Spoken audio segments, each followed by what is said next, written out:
Bonjour cher Castor et bienvenue dans cette première vidéo d'une longue série, que j'ai intitulée Un autre regard. Alors pourquoi un autre regard? Pourquoi D'ailleurs tu peux voir il y a le logo du troisième œil, voilà, que j'ai décidé de mettre parce que j'aime bien. Donc pourquoi un autre regard? Eh bien parce que on parle souvent de choses trop normal, et du coup j'avais envie de parler de trucs pas normal. Alors bon, ça c'est un peu résumé rapidement, hein. En fait c'est un peu plus élevé, éveillé que ça quoi, hein. Bon alors calme-toi. Calme-toi, calme-moi, calme-moi. Bon, dans ce premier épisode, nous allons parler des voitures japonaises. Alors bon, oui, rien d'extraordinaire, hein, mais bon, on n'en parle pas assez des voitures japonaises, hein. En France, on parle des voitures françaises, des voitures allemandes, mais on parle pas des voitures japonaises, pas assez à mon goût. Et c'est pour ça que j'avais envie de les mettre en valeur, parce que ce sont d'après moi, et d'après la logique, et d'après les études, enfin d'après tout le monde, à part les gros cons, hein, faut vraiment être con pour pas comprendre ça, que ce sont les voitures les plus fiables. Voilà. Bon bref, donc nous allons parler des voitures japonaises dans cet épisode. Dans d'autres épisodes, nous parlerons de sujets beaucoup plus, comment dire, spirituels, beaucoup plus extraordinaires, beaucoup plus... Voilà quoi, enfin on va parler des vimanas, on parlera des vies antérieures, on parlera... qu'est-ce qu'on peut parler? On parlera plein de choses, hein, on parlera plein de trucs que j'aime bien, qui m'intéressent, et donc, vu que j'aime bien parler de ce qui m'intéresse, et ben on en parlera. Enfin bref, voilà. Eh bien écoute, petit castor d'Amazonie, je te souhaite un excellent moment audiovisuel. Et puis voilà quoi, installe-toi sur ton canapé ou sur ton lit, enfin je ne sais pas où tu es, mais voilà quoi. Vas-y, allez, on commence la vidéo.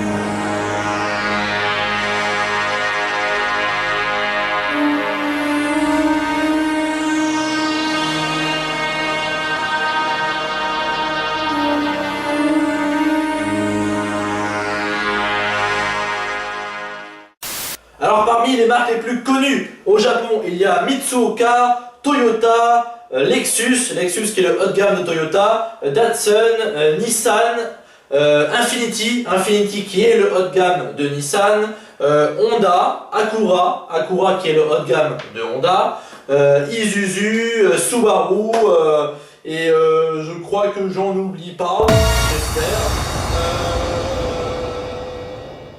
Alors un petit classement, un petit top 3 des marques de voitures dans le monde qui cumulent le moins de problèmes mécaniques. Alors en troisième place, on a Mercedes avec 0,84% de problèmes. On a en deuxième place Toyota avec 0,56% de problèmes. Et tout au-dessus, on a Honda avec 0,29% de problèmes, ce qui fait pas beaucoup de problèmes. Alors ça signifie qu'un moteur seulement sur 344 aurait des problèmes mécaniques chez Honda, ce qui n'est évidemment rien. Les voitures japonaises dans les cinémas, dans les films. Alors bon, il y a plein d'exemples, hein, mais bon, on va pas en citer des tonnes parce que la vidéo doit pas être trop longue, tu vois. Alors on va prendre deux exemples de fous, quoi, hein, voilà, c'est ouf quoi, tu vois, par exemple Fast and Furious, dans les Fast and Furious, bien entendu, il y a plein de voitures japonaises, dont des Honda, des Mitsubishi, etc. Et puis un autre exemple, c'est dans les films de Quentin Tarantino, un des meilleurs réalisateurs du monde, enfin pour moi, qui adore les Honda Civic. On peut voir dans pas mal de ses films des Honda Civic. Donc voilà, c'est les deux exemples que j'ai voulu vous citer, puis voilà, c'est comme ça. Alors, on va maintenant parler de la signification des marques de voitures. Renault, Peugeot, Mazda, Honda, BMW, Mercedes, bref. Chaque nom a une signification, chaque marque a une signification. Et bien entendu, au niveau des marques japonaises, voilà, il y a toute une histoire, hein. C'est beaucoup plus spirituel, beaucoup plus beau je trouve. Hein. Par exemple, on va prendre une marque allemande, bon, BMW. BMW ça veut dire manufacture bavaroise de moteurs. Bon, parce qu'à la base BM ils font des moteurs d'avion, hein. C'est la base de l'entreprise, c'est ça. Bref, mais bon voilà, il n'y a pas ce petit côté... Alors que par exemple Mazda, marque japonaise, alors Mazda c'est le nom d'une divinité de la Perse antique, Ahura Mazda, qui représente la sagesse, la lumière et l'omniscience. Ah, c'est autre chose, hein, c'est autre chose. Subaru, marque japonaise très connue, Subaru. Alors Subaru c'est le nom d'un amas d'étoiles de la constellation du Taureau, appelé Pléiade en Occident, on le sait très bien, et qui représente se réunir. 6 des étoiles de cet amas sont visibles à l'œil nu, hein, on peut les voir, mais il y en a environ 250 et elles peuvent être distinguées à l'aide d'un télescope bien entendu. Mais donc c'est les 6 étoiles qu'on voit d'ailleurs sur le logo Subaru qu'on voit juste là. Quand même, il y a quelque chose là aussi, c'est incroyable. Alors que Renault, marque française de voiture, que veut dire Renault? Renault s'appelle Renault car la première voiture a été conçue par Louis Renault en 1998. Voilà, c'est pas pareil hein, bon... Bon, voilà, il n'y a pas de... Non, mais sérieux, quoi. Enfin, bon, bref, non, mais... Enfin... Infiniti, le haut de gamme de Nissan. Alors, comme son nom peut le laisser penser, Infiniti nous emmène vers le concept de l'infini. Plus exactement, de la route vers l'infini. C'est d'ailleurs ce que suggère le logo, hein, une route ouverte qui file vers l'infini, quoi. Et le logo ressemble, bien entendu, au mont Fuji, au Japon. Tout simplement, c'est énorme. Attendez, mais quand même... Alors, chaque pays a sa voiture la plus vendue. Alors par exemple en France, c'est la Renault Clio, voiture française, qui est la plus vendue. Voilà, donc il y a une voiture japonaise d'ailleurs qui arrive en 4e place, c'est la Toyota Yaris, 4e ou 5e place. D'ailleurs on parlera après, suivant les pays, pourquoi les gens achètent plus telle voiture que telle voiture, hein, parce qu'il y a des raisons à tout ça, et on en parlera juste après. Mais donc chaque pays a sa voiture la plus vendue, et parmi ces pays, il y a des japonaises qui font partie des plus vendues dans certains pays, quoi. Bref, tu m'as compris. Alors par exemple en Inde, la voiture la plus vendue en Inde, c'est la Suzuki Alto. Voilà, qu'on peut voir juste là, la Suzuki Alto. En Indonésie, c'est aussi une japonaise, la voiture la plus vendue, et c'est une Toyota Avanza. On peut la voir juste là également. En Australie, la voiture la plus vendue est une japonaise, c'est une Mazda 3. C'est la Mazda 3. Alors, faut savoir que ça fait pas très longtemps parce que les Australiens ont leur marque de voiture qui s'appelle Holden, je crois, c'est un truc comme ça, j'ai plus le nom exact. Mais voilà, jusqu'à présent, c'était les Holden qui étaient numéro 1 dans leur pays. Et puis Mazda 3 a dépassé les ventes, quoi. Donc c'est arrivé la voiture la plus vendue en Australie, quoi. En Thaïlande, le Toyota Hilux, qui est assez connu d'ailleurs, on peut le voir juste là-haut. Voilà, Toyota Hilux, qui est la voiture la plus vendue en Thaïlande.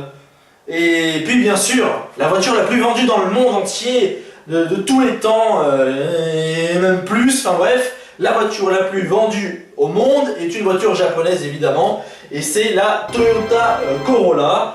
Elle a été vendue à 36 millions d'exemplaires à travers le monde.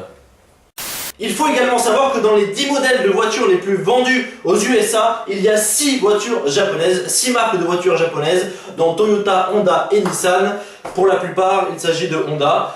Et pour ce qui s'agit des voitures les plus vendues au Québec, dans le top 5, il y a 3 japonaises. Bon, alors maintenant, improvisation totale. Impro totale, je n'ai aucune feuille devant moi, je ne regarde pas l'écran d'ordi qui est en dessous. Je vous jure, impro totale, je vais essayer de vous expliquer pourquoi les gens, suivant les différents pays, achètent plus telle voiture que telle voiture. Hein. Par exemple, si les voitures japonaises sont les meilleures au monde, d'ailleurs c'est le cas niveau fiabilité, ce sont les meilleures, pourquoi à ce moment-là en France, on n'a qu'une japonaise qui est dans le top 10, c'est une Toyota Yaris, et sinon c'est que des françaises et que des allemandes. Hein. Bon, alors il y a plusieurs raisons à ça. Déjà, la publicité, hein, le conditionnement, la publicité. En France, on est vraiment amené à acheter soit une française parce qu'elles sont soi-disant de bonne qualité, soit une allemande parce qu'elles sont soi-disant de très bonne qualité. Alors que, bon voilà, Elles sont pas extraordinaires maintenant, les Allemandes, elles ont énormément baissé. Bref, alors pourquoi donc la publicité, je le disais. Après, ça peut se comprendre aussi par d'autres choses. Alors par exemple au niveau du froid, au Québec, il fait très froid au Québec. Alors qu'est-ce qu'on fait quand il fait froid? On achète une voiture qui démarre partout. Et les voitures qui démarrent partout, et ben c'est notamment les japonaises. C'est pour ça qu'il y a trois marques japonaises dans le top 5 des voitures les plus vendues au Québec. Parce qu'il fait très froid, voilà, c'est des moteurs qui démarrent partout, qu'ils fassent moins 20 ou plus 50 degrés, ça démarre partout. Alors qu'une Renault, une Peugeot, une Citroën, même une Audi ou une BM parfois, je suis désolé, mais quand il fait moins 20, moins 30, moins 40, vas-y, démarre ça. Alors qu'une Honda, tu la démarres où tu veux, t'inquiète pas, une japonaise, que ce soit une Nissan, une Honda, une Lexus, une Subaru, ce que tu veux, ça démarre. Alors que bon, voilà, en France, on n'est pas dans l'obligation d'acheter de très bonnes voitures, parce qu'on a un climat quand même assez régulé. Voilà, ça aussi c'est la vérité. Mais voilà, le pire, voilà, c'est au niveau de la publicité. En France, on nous balance du Renault, du Peugeot, bon, c'est normal, c'est des voitures françaises, tu vas me dire, mais voilà, les voitures françaises sont des bonnes voitures. Et puis le top du top, c'est les voitures allemandes. Voilà, c'est exactement ça la mentalité en général en France. C'est les voitures françaises sont des bonnes voitures, les allemandes sont très bien. Et puis alors le reste, alors aucune idée, qu'est-ce qui se passe? Ah oui, les japonais font des voitures. Ah bon, oui, non, mais voilà, enfin, oh. Ensuite, la réputation des voitures, quoi, tu vois. En France, le mec qui veut se raconter, il achète une petite Audi, tu vois, il a sa Audi, le mec il est content, tu vois. Bon, t'as la BM aussi, bon bref, mais surtout Audi, quand t'achètes Audi, en général t'es content, tu te la racontes et tout est kéké, le mec qui passe avec son Audi comme ça et qui te regarde, c'est qu'il a envie de te niquer, tu vois, c'est, voilà, bref. Voilà, alors que bon, quand t'achètes une Honda, bon bah c'est pas pareil, tu passes pas pour un kéké, quoi, tu passes pour un mec, voilà, tu passes pour un mec, quoi, normal. Alors que suivant les pays, c'est pas pareil, encore une fois, quand t'as une Honda aux États-Unis, c'est pas pareil qu'avoir une Honda en France, tu vois, c'est pas vu de la même manière, bref. Voilà, c'est un peu dommage, mais bon, c'est comme ça, la mentalité française fait qu'en général, de toute façon, on fait pas forcément les meilleurs choix. Il y a encore une raison qui fait que vous pouvez être pardonné de ne pas forcément acheter japonais, c'est au niveau du prix. Les voitures japonaises en France sont en règle générale beaucoup plus chères qu'aux États-Unis par exemple, ou qu'au Québec ou qu'en Australie. Voilà, ça c'est aussi une des raisons pour lesquelles je peux vous comprendre si vous n'achetez pas une voiture japonaise. Mais bon, quand même, bref, franchement, par exemple moi, je vais prendre l'exemple de moi pour prendre un exemple. J'ai acheté une Honda Civic d'occasion, je l'ai payé 2700 €. Elle date de 1999, elle a aucun problème, elle a jamais de problème. Elle date de 1999, j'ai juste changé la batterie qui avait 16 ans, c'était marqué dessus et tout, machin, c'était la batterie Honda d'origine, elle datait de 1999. Elle a été fabriquée, elle sortait de l'usine de Tokyo, la truc, elle marche nickel quoi. Et elle a donc plus de 16 ans elle va avoir, donc voilà quoi, c'est... Voilà. Voilà, et bien écoute, je crois que j'ai tout dit. N'hésite pas à laisser un commentaire. Je ne sais pas si vous êtes beaucoup ou si vous êtes peu ou si vous êtes juste un à avoir regardé cette vidéo, mais je m'en bats les ananas, ça m'a fait plaisir de la faire. Enfin bref, j'en ferai une bientôt sur un autre sujet. Voilà, j'espère que ça t'a plu. Alors on va se quitter avec des images de Honda, le groupe automobile Honda. J'avoue que j'ai un petit faible pour ce groupe. Faut dire qu'à la base Honda ils ont fait des motos, ils font des voitures, ils font des moteurs de bateaux, ils font des tondeuses à gazon, ils font des groupes électrogènes et ils font aussi des robots comme Asimo qui est à côté, un robot voilà, c'est au-dessus, voilà, c'est le meilleur des robots quoi, enfin, c'est le top du robot quoi, attention Asimo, ça va révolutionner le Japon. Bon après on aime ou on n'aime pas, moi personnellement, au fond de moi j'aime pas trop parce que voilà, ça reste un robot, il n'y a pas de conscience, il n'y a pas ce petit truc spirituel que nous les hommes nous avons pour la plupart.